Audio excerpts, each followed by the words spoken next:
What's going on YouTube? OCD for EDC here. What I've got for your face balls today, we're going to be taking an in-depth look at the Reate Knives EXO. This one's in green micarta.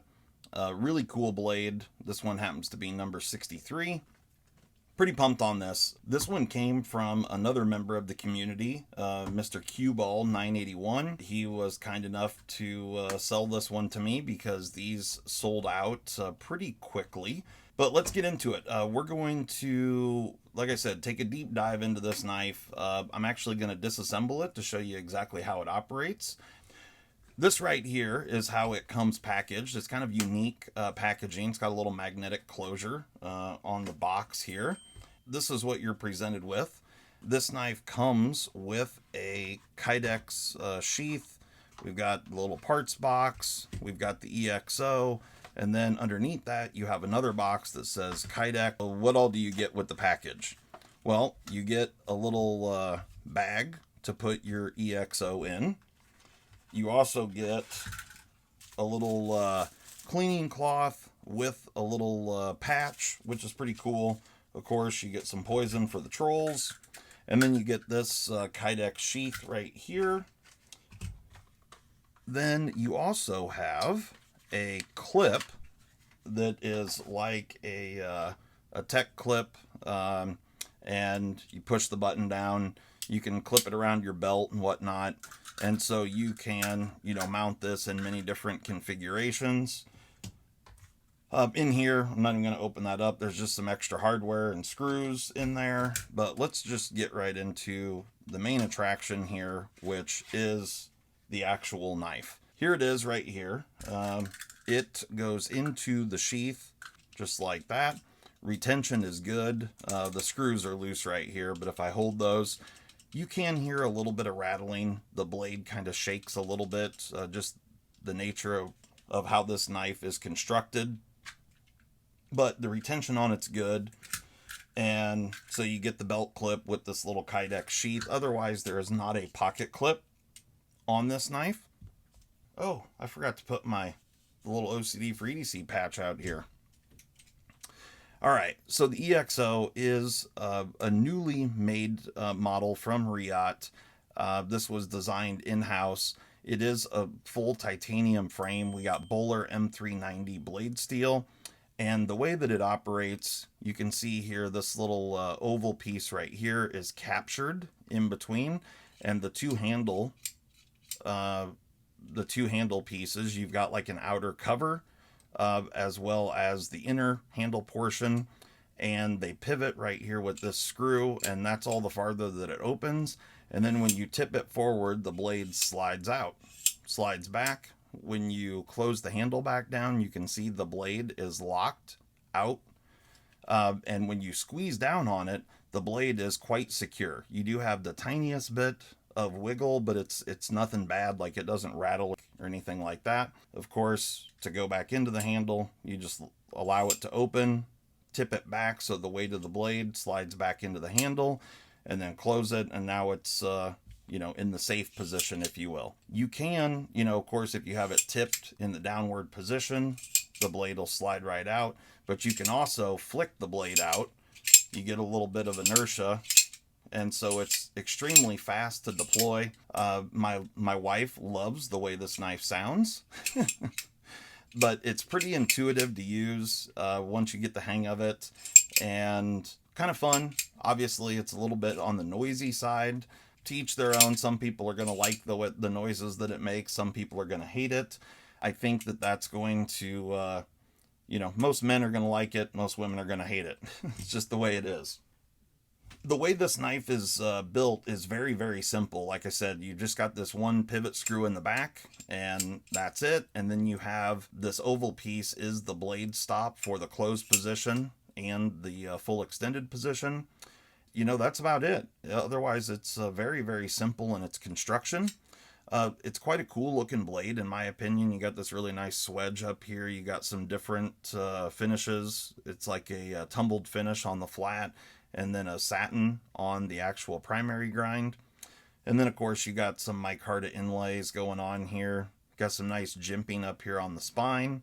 And you know, overall it's very comfortable in hand. It's easy to use, and personally I like the size of it. Blade length, go from right here in the middle, basically right around 3 3/4 inch blade, so it's a pretty good size knife.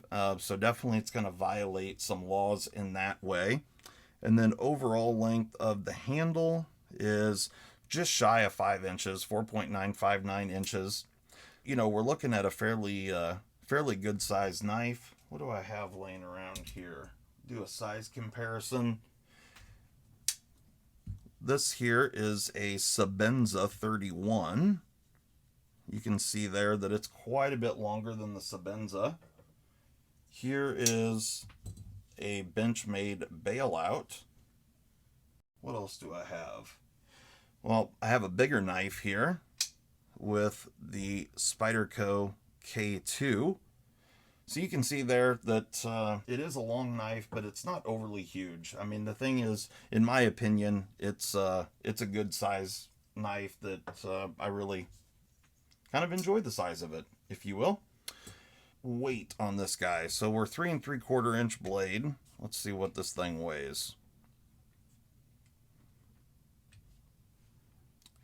4.84 ounces. So not incredibly light, but it is extremely well made, and that part is fantastic. Feels extremely solid in the hand. It's just kind of an interesting piece all the way around. I told you guys that we're going to disassemble this thing, and that's exactly what we're going to do.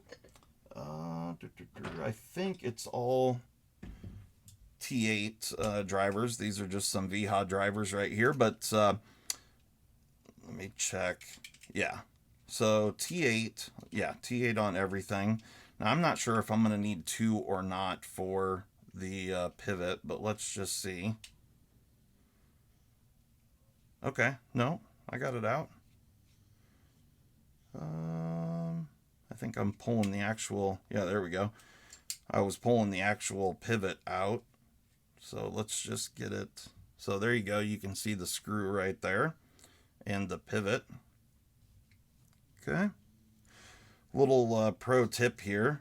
When you're trying to push a pivot through like this, if you stick a driver down inside there, you can actually damage that first thread, the starter thread. That will be a real bummer. So the best way to do this is take your screw and just put the screw in just a couple of threads, and then push the pivot through all the way, and then you can go ahead and back that screw out. Oop. There we go. Now, oh, well, it fell out anyway. But, you know, if the pivot is holding up on you, you can utilize the screw to push it through the other side. So this should just lift off of here now, I think. I have not disassembled this before. Okay. All right. So we actually have a pivot bushing, it looks like. Yeah, okay. So there is a pivot bushing in there, which is really nice. They're not just running. Yeah, okay. So it's actually got a bronze, like a phosphor bronze bushing, and I don't know if you guys can see in there or not, but there are some holes down inside the bushing. So if there were any gunk build up, it's going to get caught by those holes. That's extremely cool. And then you can see here the laser etching here says Exoskeleton Designs. There we go. And serial number 063.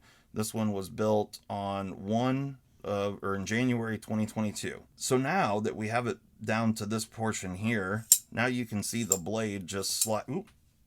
Hey, look at that. The bronze bushing's not pressed in. It's just right there. Look at that. Okay. So the holes are actually, those are graphite inserts. So you can see these black dots. I thought they were just holes in the bronze. They're not. They're graphite inserts that provide some dry lubrication. Nice. That's very cool. And there you can see the stop, and that's the stop that doesn't allow the handle to over travel. So you can see we've got a flat milled right here on both sides, and we've got that feature milled into the titanium on both sides. And so that only allows the handle to open so far, which is, yeah, just a nice, clean, easy way of doing this. So you can see here that the blade is captured in this slide, and here you can see the blade tang at the end of the handle. And then if I drop it and let it go, just like that. Let's get the blade out of here. And the way that we're going to do that is remove these two screws. Okay, I kind of expected those to have a bunch of Loctite on them, but they don't, which is fantastic. Very nice. Nice. And they're big, beefy screws as well, which is great because these, you know, that mechanical connection there takes a beating. And then we'll see if this is, you know, milled down into these titanium blocks here, if those are actually, if they're just held in by the screws, or if there's some sort of a feature that additionally locks them into the blade. Yeah, they're not just coming right out of there, are they? Oh, there it goes. Okay. There's one side.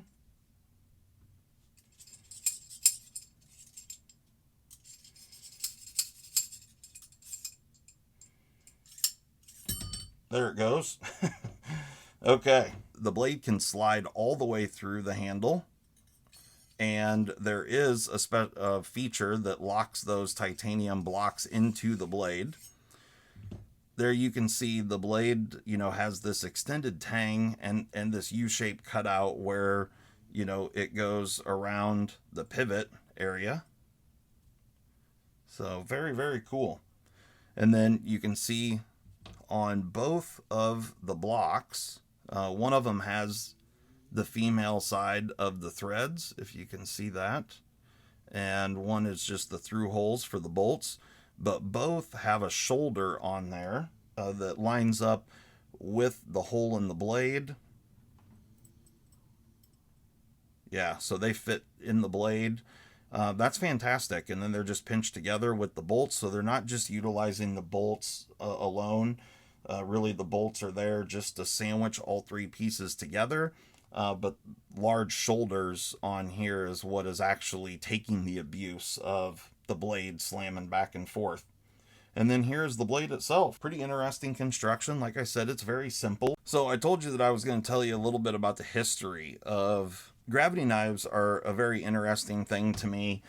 Like I said, a very, very simple mechanism, but it's also very effective. I think that's what, you know, kind of draws me towards them. They just work. And gravity knives were first introduced by the Germans, actually. They were utilized by German paratroopers during World War II. They were used because back in the day, in World War II era, parachutes we didn't have rectangle parachutes at that time, just round ones. And so round parachutes you cannot steer, or very little anyway. So you're really just kind of floating along with the wind. And therefore, a lot of times guys would land in trees and that sort of thing. And they would have to be able to cut themselves down out of the trees. And they needed a knife that was, one, easy to carry and compact. So, you know, doesn't get any more compact than a knife where the blade completely conceals into the handle. But they also needed a knife that was one-hand operable because they could potentially be stuck in a tree. They needed something that they could grab a hold of and deploy and close all with one hand. And at the time, you know, we have all sorts of knives today that do that kind of thing. But back in World War II, that was not nearly as common. The gravity knife was invented at that point in time for that application. So you guys can see here, this is very, very simple, the way this is constructed. They built the gravity knives, and because they were first utilized by the German paratroopers, it was kind of just customary at the time that all gravity knives were kind of intended to be utilized with rope, and, parachute cord, if you will. And so most gravity knives, and you'll still see this today, a lot of gravity knives have got some type of a awl feature to them, and that is so the knives can be used or help out with untangling paracord or rope or whatever. And so that's why you see those on some gravity knives. They'll have like a folding awl that comes out the other side of the handle or something like that. It's pretty common to see that, actually. So if you ever wondered why they would include an awl on something like a gravity knife, now you know. It wasn't until 1958. 1958 was the year that the state of New York. Oh yeah, that's beautiful. So with the way they built that pivot, you just crank this screw down and it locks down on that inner pivot bushing, and the action is totally free and beautiful. In 1958, the state of New York passed legislation that made all gravity knives illegal to carry. And therefore, once it happened in New York, a whole bunch of other states, essentially the rest of the country, followed suit and then made gravity knives illegal. Since then, kind of one by one, states have changed their knife laws, and in most states now, gravity knives are legal because gravity knives are a tool, not a weapon. Some states see it differently, so there are still places where gravity knives are illegal, for sure. So you need to check your local knife laws. I don't know the laws in every single state. Personally, here in my state of Iowa, it is legal to own a gravity knife, and depending on where you are, it could be illegal, I guess, to carry it in some locations. Because there's also city and municipal laws that supersede state laws depending on which town you're in. And so there's a lot of gray area. Just use your best judgment, check your local laws before you purchase something like this or carry it if that's something you're concerned with. The gravity knives are very useful. They are very cool.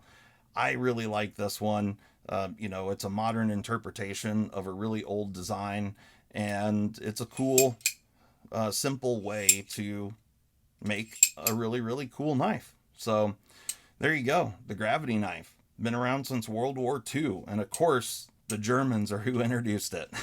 This is Reate's version of a gravity knife, the EXO, the exoskeleton. Very, very cool.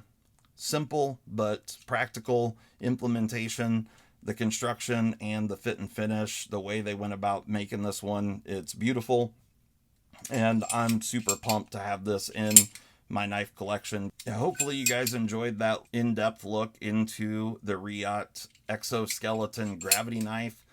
I think they're pretty interesting knives. Please like, subscribe, do all the things, smash the bell, all that good stuff. And we'll see you next time. Peace.